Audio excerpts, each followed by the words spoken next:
Hello and welcome to the Innovation Women Speak webinar series. My name is Bobby Carlton. I'm the founder of Innovation Women. Innovation Women is a visibility bureau for entrepreneurial and technical women. The goal is to get more women on stage at conferences and events and eliminate those all-male, all-pale, and all-stale panels you see so often at industry conferences and events. We connect women with speaking opportunities, and we connect event managers with awesome speakers who just happen to be women. Innovation Women is so much more than a traditional speakers bureau. Event managers can search the database for free, and speakers pay just $100 a year to become a member. They get a profile on the platform and access to lists of speaking opportunities, as well as a number of other cool benefits.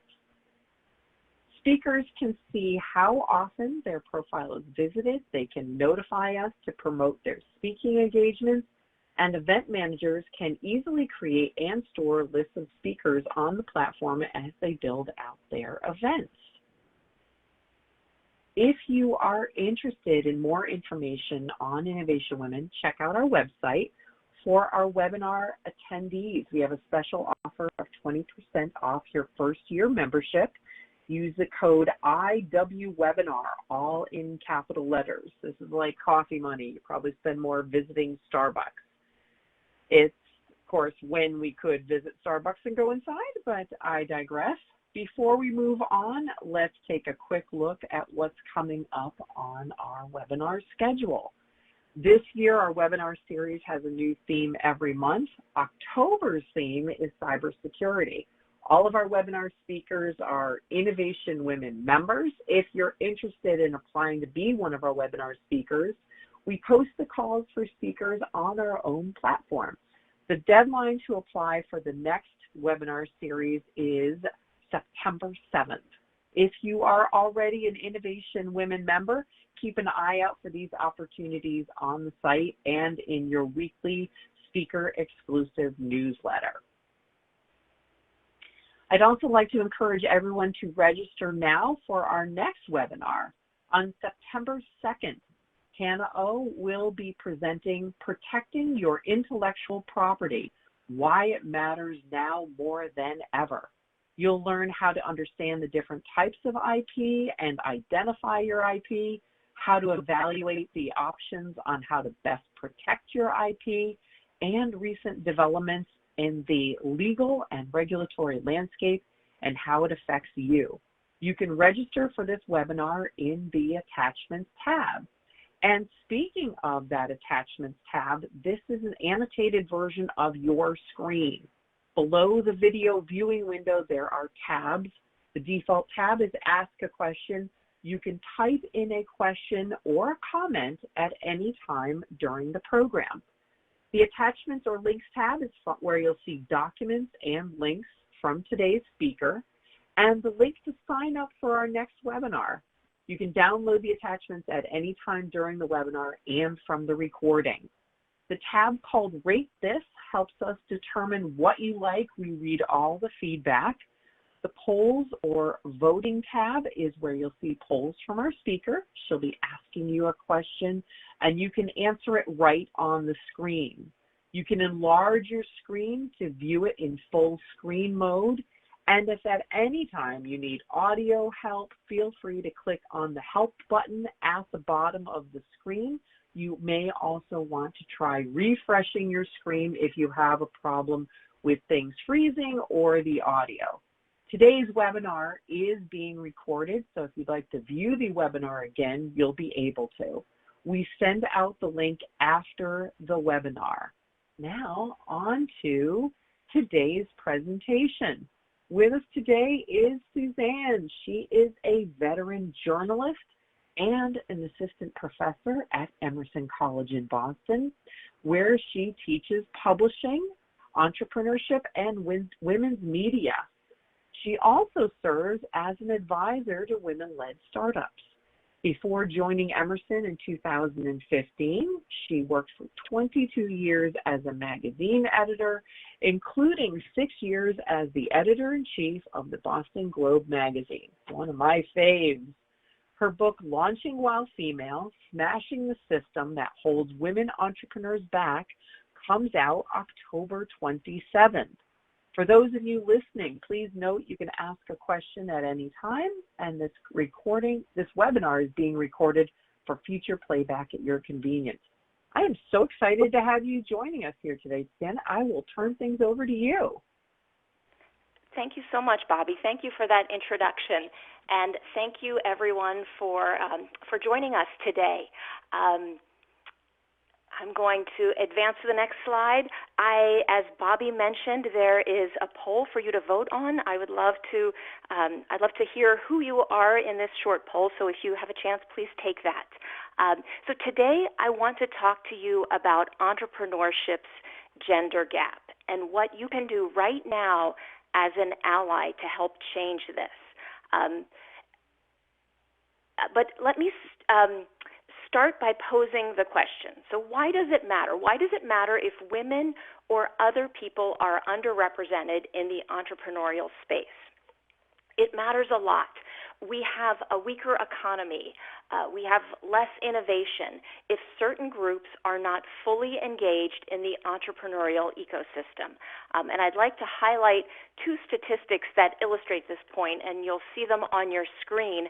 The first one, researchers estimated that if women started high-growth companies at the same rate as men, we'd add 15 million jobs to our economy in only 2 years.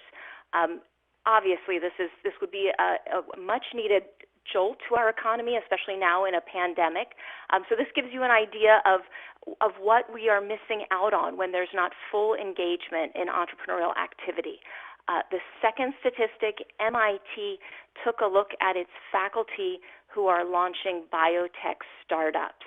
And what they found is that women were creating fewer startups than their male faculty. If the numbers were equal, we'd see about 40 new companies, of course, companies creating new jobs, searching for cures. So again, if there's not full participation, everyone is missing out. I really think that's an important point to note. This is not just of benefit to the woman entrepreneur. This is a benefit to us. To look at it another way, ask yourself what kind of innovation or what inventions are we missing out on when all people don't realize their entrepreneurial potential. Okay, so before I go further, I want to tell you why I came to this subject.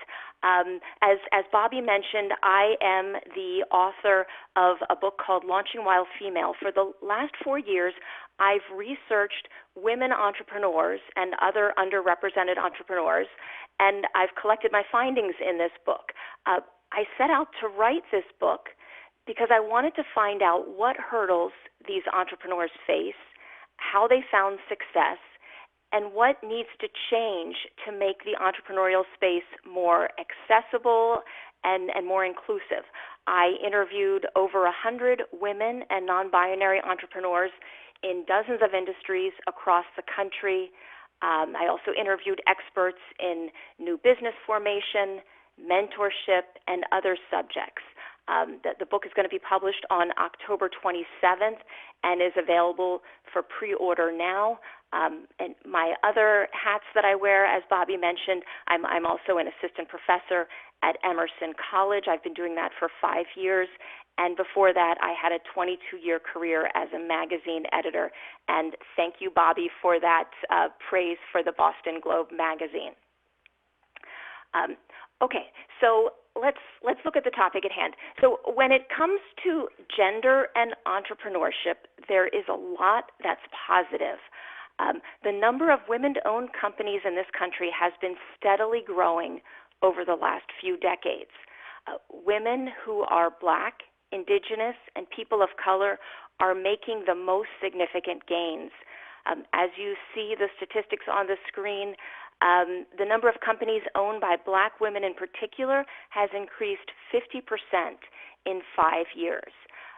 Researchers say there are two kinds of entrepreneurs who are driving this noteworthy growth. There are opportunity entrepreneurs. So these are the people who see a market opportunity and want to seize it. The second kind of entrepreneurs driving this growth is necessity entrepreneurs. So these are the people who are out of work, they're underemployed, perhaps they are working for a company now, but they see limited chance for promotion, for advancement, and they decide to strike out on their own. I know firsthand from my interviews the amazing variety of companies that women and non-binary people are running.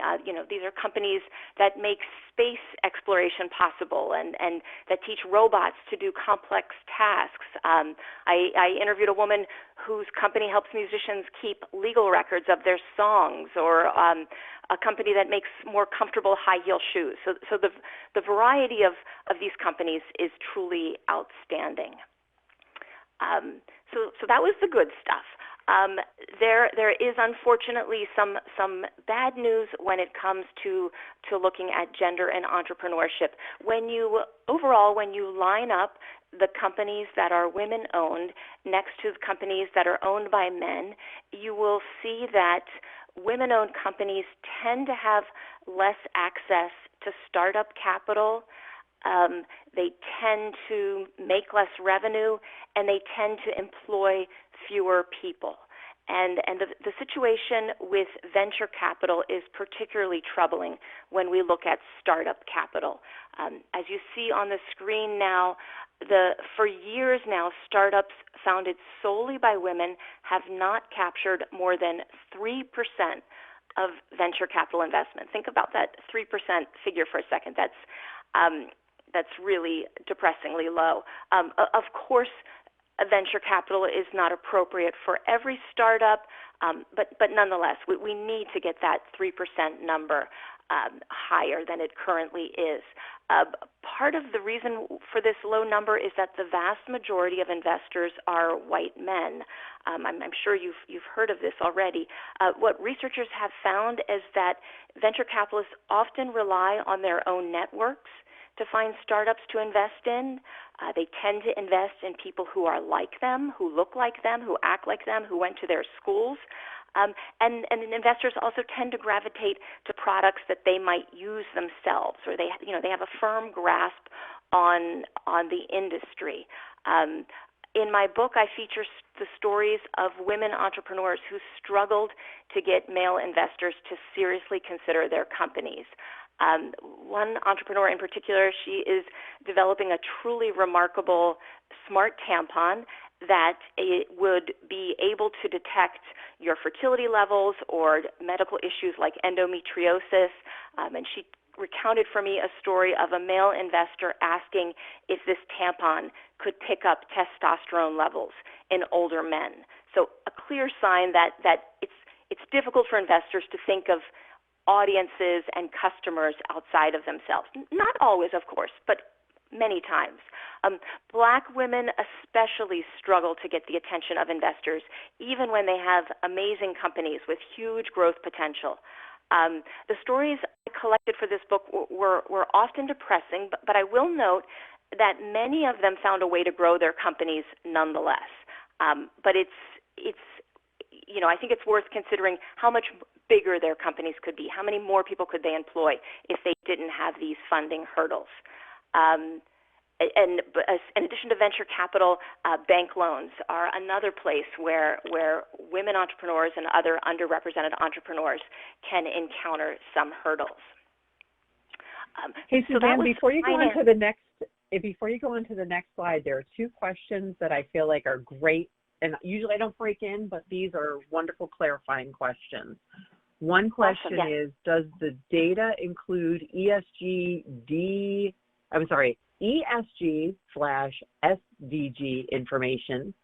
And the other question is asking about the racial breakdown on that 3% venture capital. What percentage are women, and then the racial breakdown. I don't know if you have that data, but very interesting. Okay. Yes. So let me go back. So as I've gone back to the screen of that 2.7%. If you go to PitchBook, they have wonderful data on venture capital. They're breaking it down by male versus female. The best source that I think to add a racial lens to that is Project Diane. Project Diane first released findings on, they particularly were looking at Black women entrepreneurs and Latinx women entrepreneurs. They had data that came out in 2016 and 2018, and they are right now collecting more data to release later this year. The numbers are small. As you see on the screen, the majority of companies launched by Black women failed to raise a single dollar of investment. Bobby, you want to jump in? I'm sorry, what was that?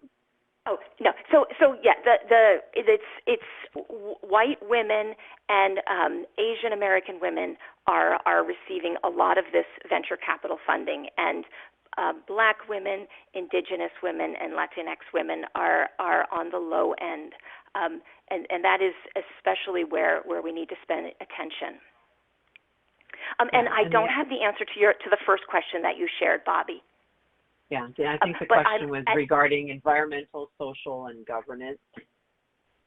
Yes, So, at the last slide, I will be sharing my email address. I would love if that audience member would email me so that we could talk further about those numbers. Thank you. Sorry for breaking in. And of course, no, absolutely. And I extend that to everyone. Please email me after, if we can discuss more questions at the end of today's talk, but also email me as well. I would love to continue this conversation. So I gave you a snapshot of the financial picture, and let me lay out some other hurdles that these were women, these 100 plus women and non-binary entrepreneurs that I spoke to listed off other hurdles for me that they are encountering, bias and discrimination, repeated stories of these entrepreneurs experiencing sexism and racism while they are opening their companies and growing their companies. Also, a lack of mentors and role models. This is especially true if, let's say, a woman entrepreneur is looking for a mentor or role model who shares her gender or other identities. Keep in mind that most senior executives, most business school professors are male, white males often, and also the vast majority of case studies that you will find if you are a business student in a business school classroom, most of those case studies feature white male protagonists. So if you are looking around for role models, for mentors who share qualities or identities with you, that can be a challenge. The people I interviewed also reported a lack of confidence, and this was heightened because they received messages from the outside that questioned their abilities or questioned their expertise. Especially, I heard this from women pursuing tech startups. They would get questions, do you really know coding? Do you really know the science? And they saw when male co-founders presented the same information, they were not presented with these same kinds of questions about their expertise. And then sexual harassment and assault. The Me Too movement has brought many cases involving venture capitalists to light. And what I heard from the people that I interviewed is that, unfortunately, there are many more cases that are still not known. All right. So this is a troubling situation. As I said, we need more entrepreneurial activity. We need more participating members, and this situation needs to be addressed from multiple angles. There are things entrepreneurs can do and investors can do, and I go into these in my book. But for the purpose of today's talk, I want to focus specifically on allies and what we can all do as allies to help knock down these hurdles. And just to be clear, if you're a listener and you're an entrepreneur, you can be both a participating entrepreneur and an ally for your fellow entrepreneurs. As I go through these recommendations for allies, I want to note that even though I sometimes may use the term women entrepreneurs, these actions that I'm describing can support other underrepresented entrepreneurs as well. And I also want to state up front, I am a white woman, and I want it's a very important message that when we say we would like to be allies for women entrepreneurs, that we need to focus our efforts so that we support all women.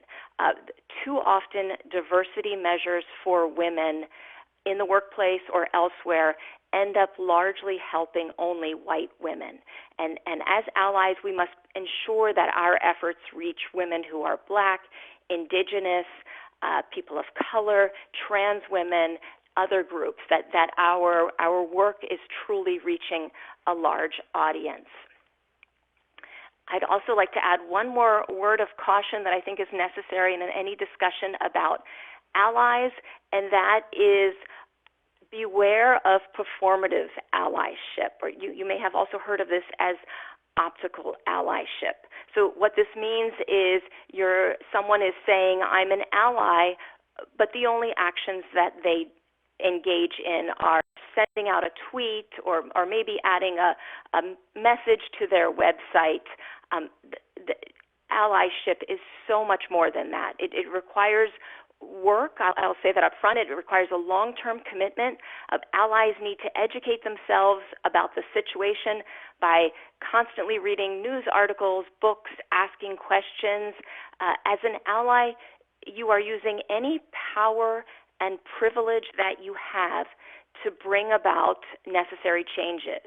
As an ally, you have to always be ready to listen. You may hear from an entrepreneur, that's not really helping me, or I need something else, and you need to be ready to change what you're doing. The quote that I'm sharing with you on the screen is from Brixton Diamond. He's referring here to allyship in the Black Lives Matter movement. So this is not allyship for women entrepreneurs, but I think it's a great quote, and I think the same thinking applies, that now is the time to do the hard work that really matters, and let's not just limit our activity to social media. And thank you for attending today. I know that's an important first step that shows you want to do more. So the first thing I would suggest, and what I heard repeatedly that is needed by entrepreneurs, is offer your mentorship, offer your skills, your expertise to women entrepreneurs and to other underrepresented entrepreneurs. And this is especially important because so many report a shortage of mentors. And a lot of entrepreneurs told me that even more important than mentorship is sponsorship. And sponsorship means you are taking a very active role to help someone get ahead. You're picking up the phone and you're telling someone you've got to meet this person. They have a really exciting company. There's a lot of growth potential here. When you're a sponsor and you receive an invitation to an event and you think there may be potential investors there or customers or employees, you bring along an entrepreneur and you make introductions. You're helping this entrepreneur get in the door and get a seat at the table that they would ordinarily not have access to. You're using your network and any privilege that you have. You'll see the statistic that I have on this slide. I'm sharing this because it's a frustrating wrinkle to the sponsorship question. Researchers have found that sponsors are drawn to proteges who are their mini-me's. They often look for someone to sponsor who shares their gender or their race. This is problematic because so many people who could be potential sponsors, let's say senior executives, CEOs, business school professors, so many of these are white men. So they may naturally gravitate to other white men as their proteges. So all the more reason for you to step into a sponsorship role whenever you can. Next thing I'd like allies to consider is pledging to spend some of your money with women-owned companies. One of the people that I really enjoyed meeting while researching my book was Dr. Sophia Yen. She is the co-founder and CEO of Pandia Health, which is an online service that prescribes, sells, and delivers birth control. There are a few U.S. companies that offer this kind of service, but Dr. Yen's is the only one that is women-founded and women-led. And Dr. Yen likes to encourage people when they are buying something to think about who is running the company. If you have an opportunity to choose between a company run by a woman or a company run by a man, Dr. Yen says, why not consider the woman-led company? So what she's saying is part of the shop your values movement. Know where your money is going. The examples that you see on the screen are examples of organizations that help consumers find these companies, and this is just scratching the surface. You see I have the logo for Buy from a Black Woman, which is a terrific nonprofit in Atlanta that offers a directory of businesses owned by Black women. The seal that you see next to that is from the Female Founder Collective. Participating companies can display this seal on their products or on their websites to show that this is a company that is women-owned and operated. I also have an illustration from Doe. Doe is a shopping site that only offers brands created by women entrepreneurs. As you see in the illustration, Doe is pointing out the immense consumer power that women have and encouraging women to use it for when shopping. The last example on this screen is from Yelp. I think this is really exciting. In 2019, so last year, Yelp allowed businesses to use a women-owned tag in their profile. And in 12 months, from March 2019 to March 2020, over 70,000 companies added this tag on Yelp. And during that time period, the number of times reviewers mentioned that a business was women-owned increased 20%. So I think these nonprofits and this movement by Yelp and others, there shows that there seems to be a growing awareness among consumers that you should ask who owns a company, who is the leadership of this company, and I think that is promising. And I hope as an ally you can spread the message about this information. The next thing I'm asking allies to do is to demand representation. And Bobby, I think this aligns perfectly with Innovation Women, right? It's Innovation Women is working to put an end to all male, all pale conference panels and other events. So take that same Innovation Women thinking. Yes, and so apply it to the places where entrepreneurs gather or learn or network, and ask yourself who is talking, who is doing the judging, who is doing the teaching, and are entrepreneurs who are women or non-binary or people of color, are they included? The example that I'm offering here is Mass Challenge, which is a very well-known accelerator for early-stage startups. In 2018, Mass Challenge decided to add more women to the judging panels that decide which startups to accept into the program. And as a result, for the first time in 2018, the majority of the startup teams included a woman founder. So I think this is a wonderful example. It makes a difference. If the judging panel reflects the true United States, if the list of keynote speakers or the media coverage, they need to reflect all entrepreneurs who are doing work in your community. And please know your power as an ally. Even if you're not the event organizer, you can make noise. You can use social media. You can demand that they do better when they are staffing these kinds of things. Next, I'm asking allies to consider micro-affirmations. And to understand micro-affirmations, we have to first discuss microaggressions. These are the endless stream of little insults, dismissals, put-downs that are lobbed at women, Black people, people of color, other groups. A single episode of a microaggression can appear small. Maybe the comment was inadvertent or it was intended as a joke, but the damage is done when someone experiences these day after day. There's real damage being done. I heard from so many women entrepreneurs and entrepreneurs of color that investors and others would only direct their questions to their male co-founders. They wouldn't even make eye contact with women entrepreneurs. Or investors would tell these women that their ideas are cute, or, oh, that sounds like a fun hobby, instead of recognizing that this is a legitimate growing company. And as I mentioned earlier, questions about your expertise, especially in tech. These are examples of microaggressions. As you see on the slide, I have the name Mary Rowe. She is an MIT researcher who for decades has studied microaggressions and a related field, micro-inequities. And what Mary told me is that allies can use micro-affirmations to potentially counteract the damage done by microaggressions.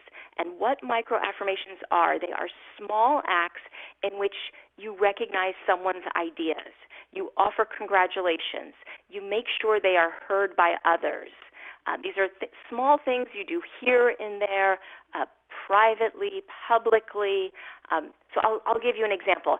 Many women have experienced the situation in which they offer an idea in a meeting, but other people in the room ignore the idea. The conversation continues. And then 5 minutes later, let's say, a male colleague offers the same idea, and now everyone is excited by it.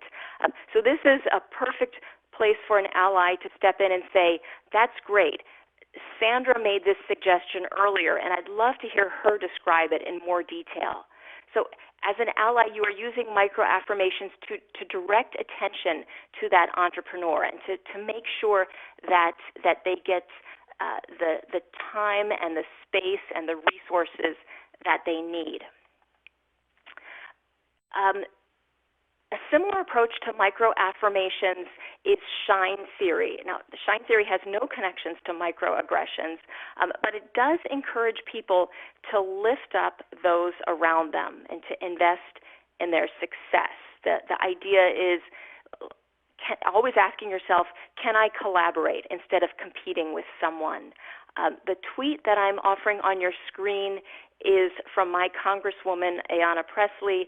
It's not about entrepreneurship. It's about another subject, but I included this to show you that shine theory has entered the national dialogue, and it's something a lot of people are thinking about. Allies can also consider crowdfunding. Crowdfunding can be especially helpful for entrepreneurs in the very early stages of their companies. And as you probably know, the dollar amounts are often small in crowdfunding. If this is something you can manage, I would encourage you to direct your money to women entrepreneurs and other underrepresented entrepreneurs. On the screen here, I'm highlighting 3 programs, but there are many. In my book, for example, I feature the story of Black Girl Ventures. This was started by Shelley Bell. It's based in Washington, D.C., but they have chapters around the country. Shelley Bell used the fundraising that took place at Harlem rent parties of the 1920s as her inspiration, and that's how she has set up the work that her organization does. It's a very powerful organization, and I encourage you to check it out. In addition to crowdfunding, angel investing is something an ally can consider. Obviously, angel investing requires a lot more financial resources, so I recognize this is not for everyone. But if it's something that you can pursue, I again would encourage you as an ally to consider directing your financial efforts to women entrepreneurs or other underrepresented entrepreneurs. Researchers have found that women angel investors take gender into consideration in their investment decisions in ways that male angel investors do not. This is an interesting finding, and as you see, the number of women angel investors are growing. I think this can lead someone to imagine that more angel investors will take gender into consideration as the ranks of women angel investors grow. I'm listing 3 examples on your screen, but there are many others. These are 3 that are all looking for to invest in companies led by women or non-binary people. Okay, here is my final recommendation for today for allies to consider, and that is policies that researchers say encourage more participation in entrepreneurship. So many researchers point out that entrepreneurship is a high-wire act, right? You know, you're taking on a lot of risk when you strike out on your own to open your own business. Any policies that can make entrepreneurship less risky or that offer a safety net can encourage more people to try an entrepreneurial venture. For example, if you rely on employer-provided health insurance and you are thinking about striking out on your own and starting your own company, but you're worrying that you will have inadequate health insurance or no health insurance, you may be less likely to start that company. So the availability of universal health coverage can address that.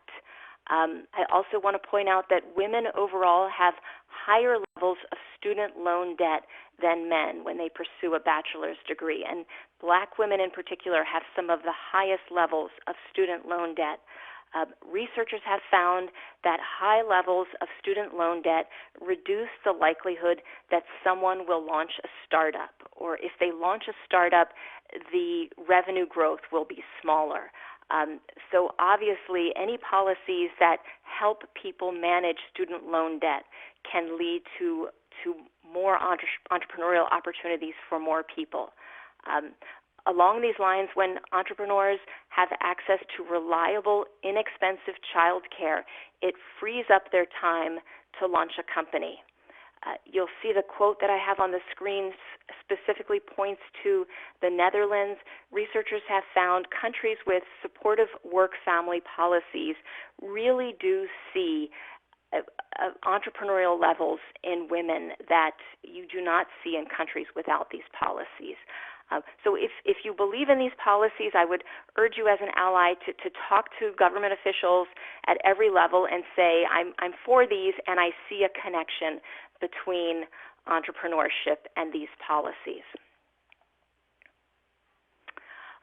So I hope that you've heard a few ideas today that you can adopt right away as an ally of women entrepreneurs and other underrepresented entrepreneurs. I'd love to hear any of your questions or comments you have now.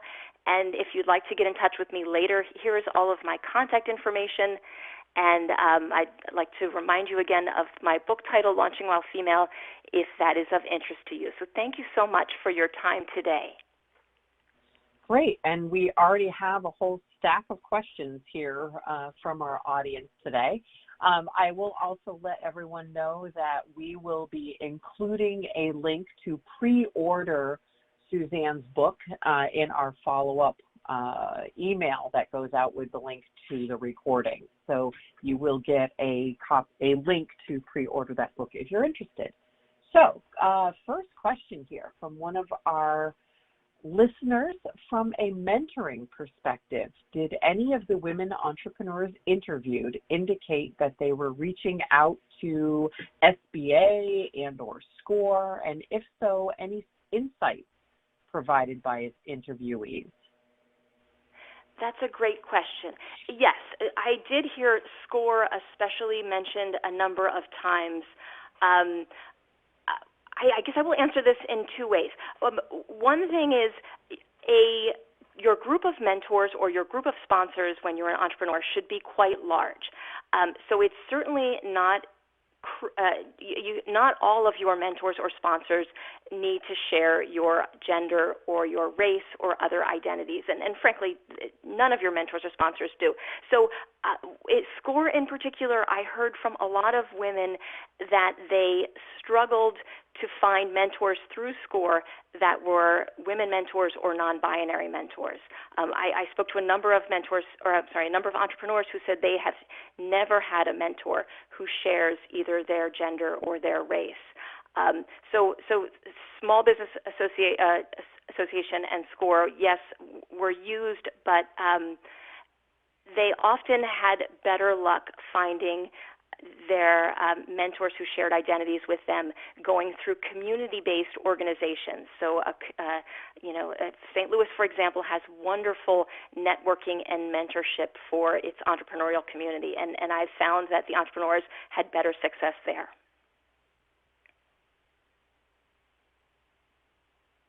Great. Our next question is, as women, regardless of our employment status, any thoughts on how we can collectively better motivate crowdfunding venues to, number one, create women and race-focused funding programs with crowdfunding entities matching funds with a 3 to 5 year commitment regarding matching funds? Wow, okay, this is somebody who thought about this and totally get that in terms of crowdfunding. I love this, yes. Many of you may have seen the research that says that women entrepreneurs actually see more success in crowdfunding than male entrepreneurs. It's the one fundraising space where women entrepreneurs seem to have an advantage. And researchers are trying to tease this apart. Is it the way women pitch their companies on a platform, let's say like Kickstarter or others? Is it the way that the trustworthiness that they have from the typical users of crowdfunding sites? So the question is, collectively better motivate crowdfunding venues. It's interesting. Just yesterday, I was on ifundwomen.com, and I saw a campaign that has since ended. And the campaign was asking only for $10,000, and they got only to $4,000. And that was really depressing to me because it was such a worthwhile effort. Oh dear. So I'm unfortunately, I don't know what the motivation is. I think sometimes and this is something that I discuss in my book, when there are efforts that are directed towards women entrepreneurs or entrepreneurs of color, one thing that a lot of entrepreneurs have told me is they find that the only attendees and the only participants are other women, or let's say if it's directed toward Black women, other Black women. And that is, I think, a great question. How do you crack the code and tell people that we want everyone to attend and we want everyone to participate? Yeah, I will agree on that, and I'll actually chime in because I crowdfunded Innovation Women, and I found that the background I had founding Innovation Nights, which is not just women but men and women, was super helpful. And some of the people who threw in the most money were actually not women at all. They were men who were proving their allyship, is how I like to put it, or putting their money where their mouth is. So, reaching outside your woman or your persons of color network, I think, is a really important part in creating those allies in a circle around you. Yes. And Bobby, if I can add something to that, I spoke to some of the leaders, past leaders of NABO, which is, let me hope I get this correct, the National Association Business, oh my goodness, I apologize, NA, Bobby, can you help me? NABO, what is that is the National Association of Women Business Owners. Thank you, my goodness, I flubbed that.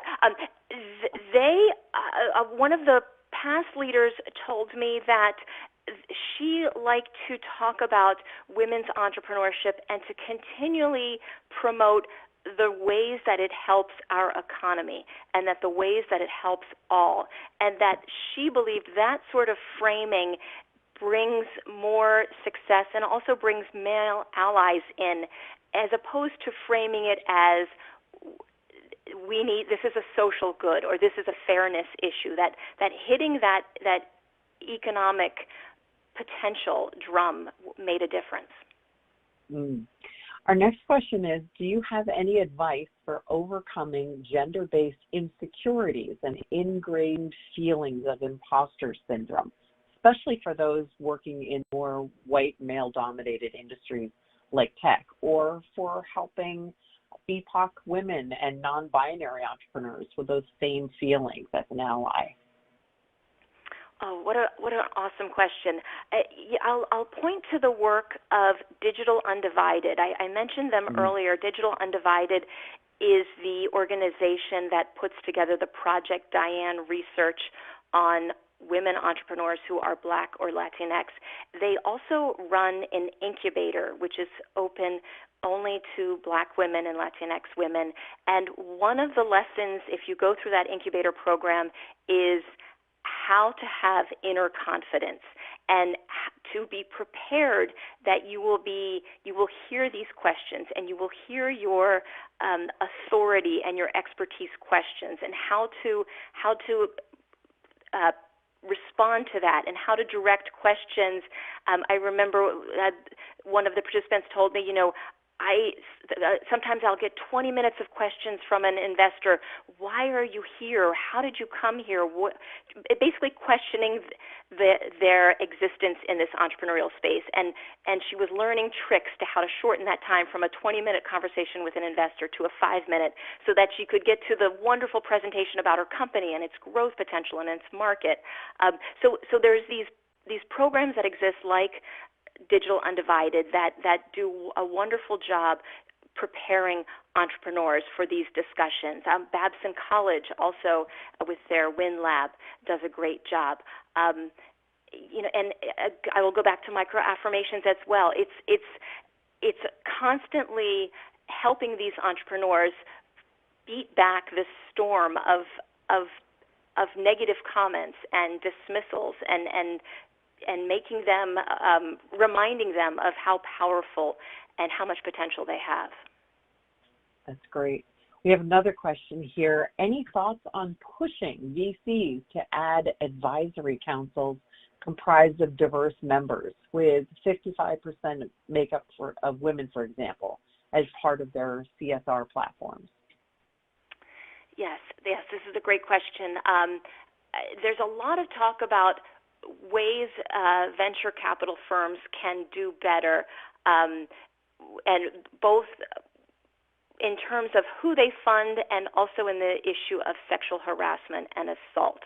Can they do better jobs policing behavior? Can they encourage more participation? Absolutely. There are decency pledges. There are pledges to hire more people. I already mentioned St. Louis a little bit ago. St. Louis has one of the BioStill. St. Louis has a program in which they are training venture capital fellows. They teach them the ins and outs of being a venture capitalist with the hope that they are hired by venture capital firms. In a world that I dream of, every city has a program like this that is training young people to be working in the venture capital field so that they are ready. And I also want to mention that there are a number of venture capital firms that are being started by women, by people of color. Arlen Hamilton is surely the most well-known. She started Backstage Capital. This is a great example of I'm going to, instead of fixing a broken system, let's just start new firms. Great. We have another question here. Any insights on philanthropy's role in female entrepreneurial empowerment? Any thoughts on how philanthropy can do better or do more? Yes, this is great. In my book, in the last chapter, I talk about women's wealth. Women's wealth in North America is on the rise. There's a couple reasons for this, having to do with longevity, women having long careers, women inheriting more. As women's wealth grows, there's a lot of hope that some of this money or much of this money will be directed to women entrepreneurs, especially because researchers have seen that women philanthropists and women investors tend to use different criteria. Obviously, they make smart financial decisions, but they also take into consideration the social good that this may do, or which communities is this lifting up. So so that's exciting. A lot of the angel investing organizations that I mentioned earlier are particularly looking to tap women philanthropists and ask them to think of entrepreneurship as a way to spend their money. Great. We have another question here. I think this will be our last question for the day, but I know that you've given your information for people to reach out to you afterwards. One last question. Would you touch upon EQ and how women can better incorporate that as a strength? This is a great question, yes. So emotional intelligence, this is interesting. I'll specifically talk about pitching to venture capitalists. There is a lot of discussion. A lot of the entrepreneurs who I spoke to talked about the bias that a lot of investors want to see really bold projections, like this company is going to take over the world and has $1 billion potential. And do women naturally pitch companies in this way, and do they think about their companies this way? Women entrepreneurs have a wonderful ability to understand their market and to see where things are going. I'm wondering if this questioner is thinking, how can we convince venture capitalists, especially male venture capitalists, that emotional intelligence is something that they should be looking for in their entrepreneurs? Great. Thank you so much, folks, for joining us today. Thank you, Suzanne. And don't forget, folks, to leave us feedback. We want to hear what you like. So thank you again, Suzanne, for joining us and for all of that fantastic information. I particularly liked the micro affirmations, so that was a good one to walk away with. So thanks again for joining us, and we'll see you all in just a couple of weeks. Thank you, Bobby. Thank you, everyone.